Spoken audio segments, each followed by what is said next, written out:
Hello，大家好，條俊哥，今日同大家開箱 Apple 嘅 AirPods 第二代。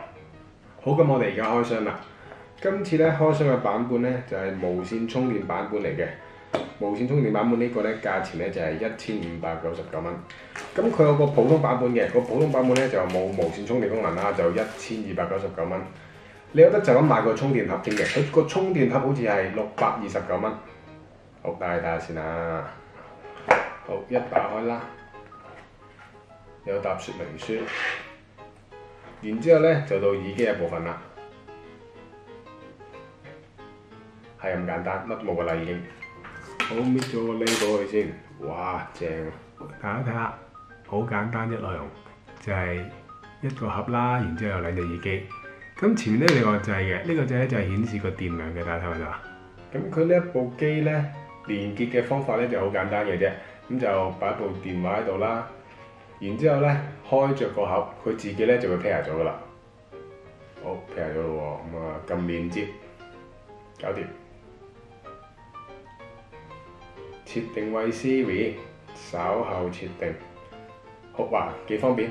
嗱，大家睇到啦，咁樣咧即時可以睇到個盒有幾多電，同埋左右耳仔有幾多電嘅。好，完成。我而家試下戴下先。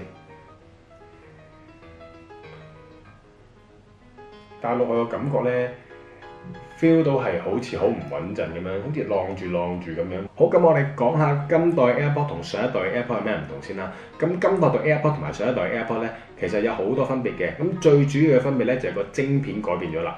上一代 AirPod 咧個晶片咧就係用 A4 嘅晶片啦，今代 AirPod 咧就係用 H1 嘅晶片嘅。咁樣由於晶片改善咗啦，咁樣佢嘅耳機咧電量咧就更加襟用，音訊詞嘅問題咧就有所改善。聽歌嘅音色咧都有所改善嘅，咁我聽日咧就會用呢一對耳機用一日嘅，感受下呢對耳機好唔好用啦。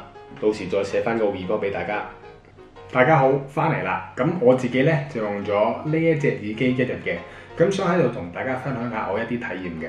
首先咧就講呢一部機嘅操作方面啦。咁呢一部機嘅操作就非常之簡單嘅啫，只要咧你將部耳機拎出嚟擺落自己嘅耳仔度，佢自己咧就會同部電話 pair 咗噶啦。咁值得一提嘅咧就係佢呢一個耳機咧而家有個新功能，就係 Hey Siri 功能。咁你又想有啲咩操作咧？你只要同佢講話，喂 Siri， 咁佢自己咧就會幫你搞噶啦。喂 Siri， 幫我播一首 AC/DC 嘅歌。大家睇唔睇到啊？佢即刻會幫我播噶啦。但係呢一個 Siri 咧係有一個問題嘅。就係佢淨係播到 iTunes 入邊嘅歌嘅啫。如果大家用第三方應用程式嘅話咧，你係用唔到 Hey Siri 功能叫佢播歌㗎。我試一次俾大家睇。喂 Siri， 可唔可以幫我播一首陳奕迅嘅歌啊？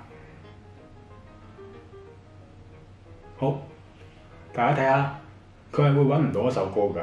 咁你要自己入翻嗰啲第三方應用程式啦，咁自己揀翻首歌啦。咁雖然係咁啫喎，但係 Siri 咧一樣可以幫你校到大細聲個喺呢個 Apps 入邊，即係你可以飛歌啊、校大細聲都可以靠 Siri， 但係佢只有一個係唔可以幫你揾嗰首歌出嚟啫。而第二樣嘢咧，想同大家分享嘅咧就係佩戴嘅舒適度啦。由於呢一對耳機咧就並唔係入耳式嘅耳機嚟嘅，所以俾我嘅感覺咧就係成日都就跌咁樣樣。另外一個好多人關注嘅問題咧就係呢一對耳機究竟可唔可以攞嚟跑步咧？咁我而家自己咧就唔可以跑步俾大家睇啦。咁樣咧，我試下猛烈搖晃個頭，睇下佢會唔會跌出嚟先。3秒就跌咗出嚟啦。咁大家可想而知，如果你跑步加埋啲汗嘅話，你話係幾易跌出嚟？然之後我哋講下呢一部耳機嘅音色啦。呢一部耳機嘅音色咧，比我想象中好嘅。咁人聲方面咧就非常之清楚，高中低頻咧都好平均嘅。咁樣樣咧，呢一部耳機最大嘅缺點係咩咧？最大嘅缺點咧就唔係入耳式設計。咁變咗咧，你出到街嘅時候咧，你就要校到好大聲先聽到音樂嘅。咁樣你明唔明啊？我哋平時有時戴耳筒出街咧，唔係一定係為咗聽音樂噶嘛。我哋係有時係為咗阻隔出面嘅噪音啊嘛。咁如果你攞隻耳機出去係為咗阻隔噪音嘅話咧，呢隻耳機咧係絕對唔啱你嘅。然之後咧，我哋講下呢一對耳機嘅藍牙穩定性啦。呢一對耳機嘅藍牙咧，上一代咧就係用緊4.0嘅版本嘅，新嘅呢一代咧就係用緊藍牙5.0嘅版本嘅。咁新一代嘅藍牙有咩咁好呢？新一代嘅藍牙咧，佢傳輸嘅速度係比較快嘅，耗電量比較少。咁樣我自己咧就用呢一對耳機去信和嗰度行咗一個圈，完全冇斷過線，係我用咁多部藍牙耳機以嚟咧最好接收能力嘅一部嚟嘅，非常之穩定。而且咧睇片方面咧，呢一部機咧個遲疑咧係極少嘅，係我咁多部藍牙耳機入邊最少嘅一部嚟嘅。佢睇片咧係接近唔 delay 嘅。打機咧，你都會感受到少少咁多，不過都唔係好嚴重，可以接受。如果大家用 AirPods 咧，都係覺得有 delay 嘅話咧，我勸大家唔好用藍牙產品住啦，都係用翻啲有線產品啦。因為藍牙產品咧，到而家嘅技術為止咧，都係會有少少咁多 delay 嘅。然之後咧，我哋講下個通話質素啦。咁 AirPods 出名咧就係通話質素好嘅，咁我就用咗呢一對咪喺街度錄咗少少語音俾大家聽，咁大家聽下覺得好唔好啦？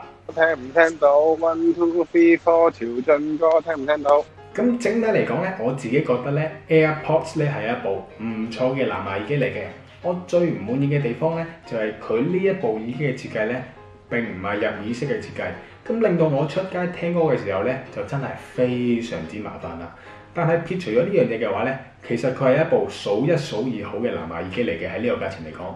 同埋我建議大家咧，如果對無線插電咧冇乜需求嘅話咧，買翻普通版本1299蚊咧，係真係非常之抵玩嘅呢隻耳機。今日呢條片嚟到呢一度啦，如果大家中意呢條片嘅話咧，就 like 我呢條片同埋 subscribe 我嘅 channel 啦。多謝晒，拜拜。